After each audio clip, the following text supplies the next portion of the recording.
नमस्ते, सदावत्सले मातृभूमि, जय हिंद दोस्तों। आज की टॉप डिफेंस हेडलाइंस है। भारत के उपराष्ट्रपति वेंकैया नायडू के अरुणाचल दौरे से बौखलाया चीन। भारत ने भी दिया करारा जवाब। चीन अपनी हरकतों से बाज नहीं आ रहा। गलवान बफर जोन से 1 किलोमीटर पीछे चीनी सेना का निर्माण जारी। MRFA प्रोजेक्ट के तहत 114 जेट्स के लिए रिक्वेस्ट फॉर प्रपोजल जल्द ही होगा जारी। गृह मंत्रालय ने बॉर्डर सिक्योरिटी फोर्स को दिया एक बड़ा अधिकार। इन राज्यों से 50 किलोमीटर अंदर तक कर सकेंगे कार्रवाई। रशिया ने एक बार फिर से Su-75 के लिए भारत के साथ बातचीत की शुरू। आर्मीनिया के विदेश मंत्री के साथ एस जयशंकर ने की मुलाकात। कनेक्टिविटी बढ़ाने के लिए ईरान के चबहार पोर्ट पर की चर्चा।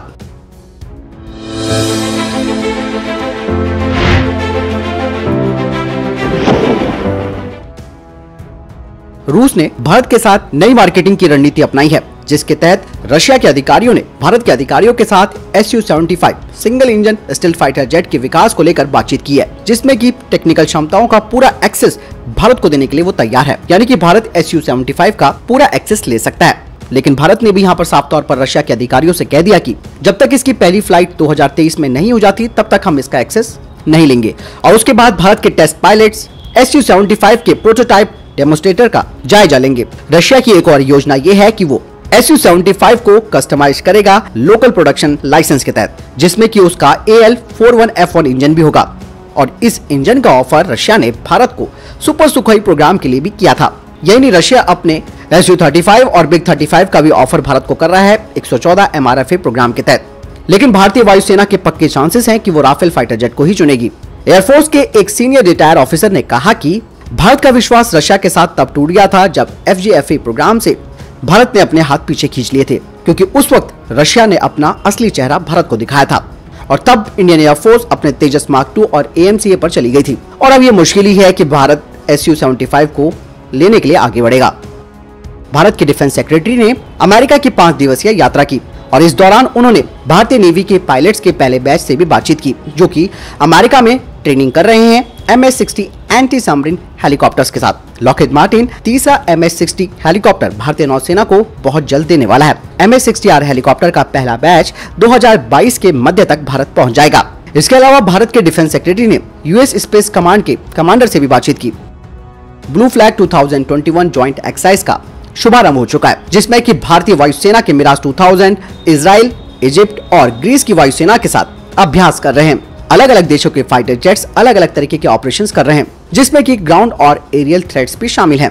वहीं इस बात का पता जैसे ही टर्की को चला है, टर्की को मालूम है कि उसके दुश्मन एक्सरसाइज कर रहे हैं ये, जिसमें कि ग्रीस उसका सबसे महत्वपूर्ण दुश्मन है। और अब उसने इसी महीने पाकिस्तान के एयरफोर्स के साथ एक ज्वाइंट एरियल एक्सरसाइज करने का फैसला कर लिया है। एयरबस के अधिकारी ने कहा कि एयरबस की पहले से ही इंडस्ट्रियल पार्टनरशिप है भारत के साथ, जिसमें कि वे A320 और A350 जेट एयरलाइंस के लिए काम करते हैं। और ये पार्टनरशिप इंडियन एयरफोर्स के 56 यानी कि 56 C295 एयरक्राफ्ट के लिए डिफेंस ऑफसेट की तरह काम करेगा। भारत के गृह मंत्रालय ने BSF को एक महत्वपूर्ण अधिकार दे दिया है, जिसके तहत उसके अधिकार को बढ़ा दिया गया है। इसके पीछे का रीजन दोस्तों सब तक, जिसके तहत BSF को तलाशी, जब्ती और गिरफ्तारी की शक्तियां दे दी गई हैं। अब BSF के अधिकारी पंजाब, असम और पश्चिम बंगाल में तलाशी ले सकेंगे।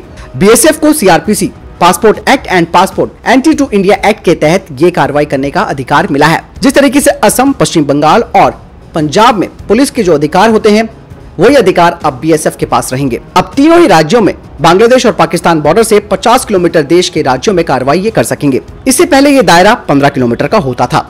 इसके अलावा BSF नागालैंड, मिजोरम, त्रिपुरा, लद्दाख, मणिपुर में सर्च और अरेस्ट भी कर सकती है। हालांकि नागालैंड, मिजोरम और पूर्वोत्तर राज्यों में कोई सीमा निर्धारित नहीं की गई है। इसके अलावा जम्मू कश्मीर और लद्दाख में भी कोई सीमा निर्धारित नहीं है। इसके पीछे दोस्तों सबसे बड़ा रीजन क्या है, ये भी आपको जानना जरूरी है, जो BSF को अधिकार दिया गया है। इससे पहले आपने कई बार ये देखा होगा कि पंजाब पुलिस के बड़े अधिकारी भी कई आतंकी घटनाओं में शामिल हो चुके हैं, जिसमें कि पठानकोट एयरबेस पे भी जो हमला हुआ था, उसमें भी संदिग्ध पाया गया पंजाब पुलिस का अधिकारी। और इसी तरीके से जो अन्य राज्य हैं, वहां पर भी पुलिस की मिली भगत देखने को मिलती है। दोस्तों BSF को यह अधिकार मिलने के बाद पंजाब से तो इसके विरोध भी शुरू हो गए। जो वहां की सत्ताधारी और गैर सत्ताधारी पार्टियां हैं, उनको ये लग रहा है कि ये उनका अधिकार का हनन किया जा रहा है। लेकिन इन लोगों को ये बात मालूम होनी चाहिए कि देश की सुरक्षा के लिए किसी भी तरीके का कॉम्प्रोमाइज नहीं किया जा सकता। और इस अधिकार से दोस्तों पुलिस का भी पर्दा साफ होगा, जो कि मिल जाती है इन आतंकियों के साथ, चाहे वो पश्चिम बंगाल हो, चाहे वो पूर्वोत्तर राज्य हो। इसीलिए इस दायरे को बढ़ाने का फैसला बहुत अच्छा माना जा सकता है। अभी हाल ही में भारत के उपराष्ट्रपति वेंकैया नायडू ने अरुणाचल प्रदेश की यात्रा की, जिसके बाद ऑब्वियस सी बात है चाइना की बौखलाहट सामने आई और चीन के विदेश मंत्रालय ने उपराष्ट्रपति की इस यात्रा पर आपत्ति जताई, जो कि वो हमेशा से जताता आया है, लेकिन भारत भी उसको कोई भाव नहीं देता है। और ऐसे में चीन ने कहा कि वो किसी भी राजनेता के दौरे का यहाँ पर विरोध करता है, क्योंकि उसने कभी मान्यता दी ही नहीं है। हालांकि भारत की तरफ से भी एक करारा पलटवार चाइना को मिला है। भारतीय विदेश मंत्रालय ने साफ तौर पर कह दिया कि हम चीन की बेतुकी बातों को खारिज करते हैं। अरुणाचल प्रदेश भारत का एक अभिन्न हिस्सा है और उसकी संप्रभुता भारत की संप्रभुता है। साथ ही विदेश मंत्रालय ने यह भी कहा कि भारतीय नेता नियमित रूप से अरुणाचल प्रदेश की यात्रा करते रहेंगे, जैसे कि अभी तक करते आए हैं, और हम इस तरीके के चाइना के स्टेटमेंट्स को खारिज करते हैं। यानी कि जबरदस्त तरीके से पलटवार भारतीय विदेश मंत्रालय की तरफ से भी किया गया है। भारत के राष्ट्रपति रामनाथ कोविंद जी जम्मू कश्मीर और लद्दाख के दौरे के लिए रवाना होंगे। राष्ट्रपति का ये दौरा 2 दिन का होगा, जिसमें वो 14 से 15 अक्टूबर तक वहां रहेंगे। राष्ट्रपति घाटी में सेना के जवानों के साथ दशहरा मनाएंगे। जानकारी के मुताबिक राष्ट्रपति 14 अक्टूबर को लेह में सिंधु घाट पर सिंधु दर्शन पूजा में भी शामिल होंगे। इसके बाद वे उधम नगर में सेना के जवानों से मुलाकात करेंगे। दोस्तों, देश के राष्ट्रपति का जम्मू कश्मीर जाना जम्मू कश्मीर की जो मौजूदा हालत है उसमें जवानों के लिए एक बूस्टर साबित होगा, यानी कि उनके मनोबल को और ज्यादा मजबूत करेगा, क्योंकि हाल ही के दिनों में आपने देखा होगा किस तरीके से आतंकवादी घटनाओं में वृद्धि हुई है। हालांकि केंद्र सरकार ने सेना को साफ तौर पर निर्देश दे दिया है कि लोगों की हत्या करने वाले आतंकियों को जल्द से जल्द खत्म किया जाए। चीन को जवाब देने के लिए भारत लगातार अपनी तैयारियों को मजबूत कर रहा है और ऐसे में पूर्वी लद्दाख में LAC के पास चीन के साथ जारी विवाद के बीच डैमचौक में भारत ने 3 से 4 महीने में नए नेटवर्क टावर और कम्युनिटी सेंटर का निर्माण कर लिया है। पूरे लद्दाख में 35 नए टावर लगाए जाने का काम जोरों पर है, यानी कि 35 नए टावर्स। आपको बता दें कि अभी तक जो सीमावर्ती गांव हैं जो कि पूर्वी लद्दाख से जुड़े हुए हैं, वहां पर लंबे समय से कम्युनिकेशन टावर नहीं था, जिससे कि बड़ी समस्या होती थी लोगों को भी और भारतीय सेना को भी। लेकिन अब 2022 तक इस पूरे इलाके में ज्यादा से ज्यादा टावर लगाए जाएंगे, जिसमें कि सबसे ज्यादा टावर पूर्वी लद्दाख में लगाए जाएंगे। इसका सबसे बड़ा फायदा यह होगा कि सीमावर्ती इलाकों में रह रहे लोगों को संचार की दिक्कतें नहीं आएंगी और इस कम्युनिकेशन टावर को सेना की मदद से बनाया जा रहा है और इनकी सुरक्षा और देखभाल भी स्थानीय जो प्रशासन है वो सेना के साथ मिलकर करेगा। वास्तविक नियंत्रण रेखा यानी कि LAC के करीब चीन ने बुनियादी ढांचों का निर्माण अपना कंटिन्यू रखा है, यानी कि जारी रखा है। गलवान क्षेत्र में बफर जोन से 1 किलोमीटर पीछे नई इमारतों को देखा जा सकता है। पिछले साल गलवान में ही भारतीय और चीनी पीपल लिबरेशन आर्मी के बीच झड़प हुई थी। बातचीत के बाद दोनों पक्ष बफर जोन बनाकर इलाके से हट गए और 10 स्थायी संरचनाएं LAC के चीनी हिस्से पर बफर जोन से 1 किलोमीटर पीछे आ गई हैं।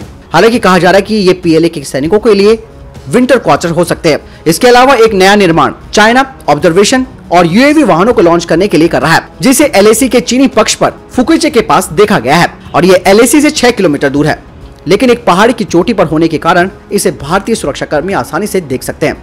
PLA LAC की तरफ से एक सुरंग जैसी संरचना का निर्माण कर रहा है और ये LAC के करीब मुबाडाला से पीछे है। इसके अलावा सिरिजाप और खुरनक के बीच और मालदो और रोड़ो के बीच एक नई सड़क बनाई जा रही है। साथ ही पारेचू नदी के किनारे भी एक सड़क बनाई जा रही है। देपसांग के क्षेत्र में भी निर्माण किया जा रहा है। 2 छोटे कंक्रीट के भवन और अस्थायी ढांचे जैसे कि शेड और बैरक भी दिखाई दे रहे हैं और इसीलिए जनरल MM नरवणे ने कहा था कि LAC पर चीन का बुनियादी ढांचा एक चिंता का विषय है। साथ ही ये भी कह दिया था कि जब तक चाइना पीछे नहीं हटेगा, भारत भी पीछे नहीं हटने वाला। एयर चीफ मार्शल विवेक राम चौधरी जी ने कहा कि MRFA टेंडर के तहत 114 फाइटर जेट्स की खरीद पर बॉलिंग रोलिंग शुरू कर दी गई है और अब एयरफोर्स का कार्यालय ने मूल्यांकन पूरा करने के लिए एक आंतरिक कमांड भी जारी कर दी है, जिसमें कि RFI यानी कि रिक्वेस्ट फॉर इंफॉर्मेशन और उसके बाद रिक्वेस्ट फॉर प्रपोजल जारी किया जा सकेगा, ताकि 2022 के मध्य या फिर अंत तक MRFA डील के लिए RFP जारी की जा सके। बता दें कि MRFA परियोजना को DAP 2020 के प्रावधानों के तहत किया जाएगा, जिसमें कि चयन की जाने वाली ओरिजिनल इक्विपमेंट मैन्युफैक्चर यानी कि OEM को टेक्नोलॉजी ट्रांसफर और मेक इन इंडिया की आवश्यकताओं का पालन करना होगा, जो हमारे स्वदेशी लड़ाकू विमान विकास की योजना में सहायता करेंगे। साथ ही इंडियन एयरफोर्स के चीफ इस टेंडर के लिए एक नया क्लॉज यानी कि एक नया खंड जोड़ना चाहते हैं, जो कि वित्तीय दंड होगा। इसीलिए चयनित ओरिजिनल इक्विपमेंट मैन्युफैक्चरर यानी कि OEM को कंपनी के L1 के रूप में चुने जाने के बाद पीछे हटने से इसे रोकेगा। साथ ही ये भी कहा जा रहा है कि अगर कोई भी चयनित OEM ट्रांसफर ऑफ टेक्नोलॉजी के लिए पीछे हटता है तो ऐसे में L2 को विजेता घोषित किया जा सकता है। विदेश मंत्री एस जयशंकर ने अपने 3 दिवसीय दौरे के दौरान आर्मीनिया के समकक्ष के साथ मुलाकात की। उन्होंने कहा कि भारत और आर्मीनिया ने व्यापार और वाणिज्य को बढ़ावा देने के लिए दोनों देशों के बीच कनेक्टिविटी बढ़ाने के लिए ईरान के चबहार पोर्ट का उपयोग करने की संभावनाओं पर चर्चा की। वर्ष 1992 में भारत और अर्मीनिया के राजनयिक संबंध स्थापित होने के बाद से जयशंकर अर्मीनिया जाने वाले पहले विदेश मंत्री हैं। भारत और Armenia international north south transport corridor यानी कि INSTC के सदस्य हैं, जिसमें दोनों पक्षों के बीच कनेक्टिविटी बाधा को पाटने की क्षमता है। चबहार पोर्ट का उपयोग करने में अर्मीनिया की दिलचस्पी जयशंकर की अर्मीनिया के समकक्ष के साथ बातचीत के बाद सामने आई। केंद्रीय रक्षा मंत्री राजनाथ सिंह ने कहा कि महान विचारक वीडी सावरकर जी ने भारत को मजबूत रक्षा और राजनीतिक सिद्धांत दिया है। उन्होंने सावरकर जी को 20वीं शताब्दी में भारत के सबसे बड़े और पहले रक्षा और रणनीतिक मामलों का विशेषज्ञ बताया। यही नहीं, रक्षा मंत्री राजनाथ सिंह ने वीर सावरकर जी को शेर बताते हुए कहा कि जब तक शेर अपनी कहानी खुद नहीं कहता तब तक शिकारी महान बना रहता है। उन्होंने कहा कि देश सावरकर जी के महान व्यक्तित्व और देशभक्ति से लंबे समय तक अपरिचित रहा। दोस्तों, वीर सावरकर जी के योगदान को भुलाया नहीं जा सकता और इसमें कोई दो राय नहीं है कि वीर सावरकर जी भारत के सबसे बड़े और पहले रक्षा और रणनीतिक मामलों के विशेषज्ञ थे। तो दोस्तों, ये अभी तक के टॉप डिफेंस और स्पेस अपडेट। वीडियो के संबंध में कोई प्रश्न जवाब, आपका कोई सवाल है, कमेंट सेक्शन में लिखकर जरूर पूछ सकते हैं। मिलता हूं नई वीडियो के साथ, ख्याल रखिएगा अपना और चैनल सब्सक्राइब करना ना भूलिएगा। नमस्कार, जय हिंद, वंदे मातरम।